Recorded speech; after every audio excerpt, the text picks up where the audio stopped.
जे दिनैनि जि हाबाफारि बेयाव नुजाथि फैबाय जायखौ नुजाथिनि बिटिआर गोरोबथानि मोनसे दफा हिसाबै सनितपुर बिश्वनाथ आरो आसामनि गुबुन गुबुन जायगायाव थानाय फरेस्ट ओनसोलाव थानाय जोंनि मानसिफोरनि हानि मोनथायखौ होनायनि मोनसे दफा दङमोन। दा बे लेखायै दिनै सनितपुराव बेसेबा बुरजा सुबुंनो जोंनि मानसिफोरनो हानि मोनथाय होनाय मोनसे हाबाफारि लानाय जादों। बेनि थाखाय आसामनि चिफ मिनिस्टार बिथांखौ आं साबायखर बावदों। गोलाव सोमावसारनो गोनां जादोंमोन। बिनिखायनो बिटिआर गोरोबथायाव बेखौ मोनसे दफा हिसाबै सोना दोननाय जादों जाहाथे सरकारा खुनु कारनाव फासयनो हाया। दा बे हाबाफारिया जानायनि उनाव बे ओनसोलनि स्कुल कलेज बायदिसिना जौगालु हाबाफारिफ्रा जोबोद गोख्रैनो जागोन होननानै आं मिजिंथिदों। आरो बेजों लोगोसे जोंहा गिदिर मोनसे एजेन्डा दंबावो गामि सोनाय आरो गामि दाननाय। दा गामि दाननाया प्राय गैला बायदियानो जाबाय। दा गामि सोनायनि जे हाबाफारि बेखौबो थाबैनो खालामगोन होननानै मुख्यमन्त्रि बिथाङा बुंदों। दा बे हिसाबै जोङो नाजागासिनो दङ।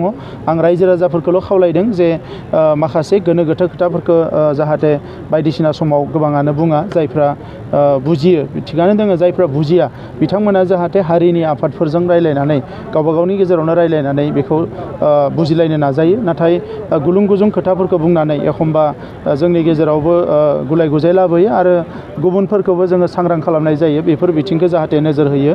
दा सनितपुर आरो बिश्वनाथाव रायजो जानाय जोंनि गासैबो रायजो राजाफ्रा दिनै मोनसे मोजां मोनसे मोनथाय एबा मोजां मोनसे एचिभमेन्टखौ दिनै मोननो हादों।